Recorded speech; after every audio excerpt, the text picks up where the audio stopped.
On a fog-laden evening, I found myself drawn to the ruins of an old factory on the outskirts of a forgotten town.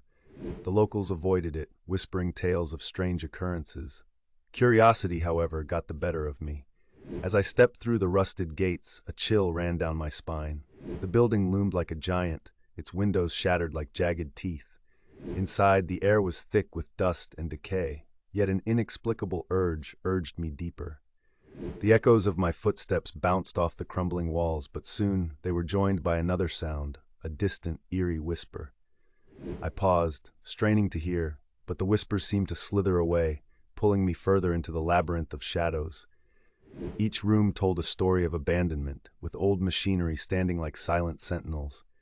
Suddenly, a shadow flickered in the corner of my eye. I turned sharply, heart pounding, but the corridor was empty.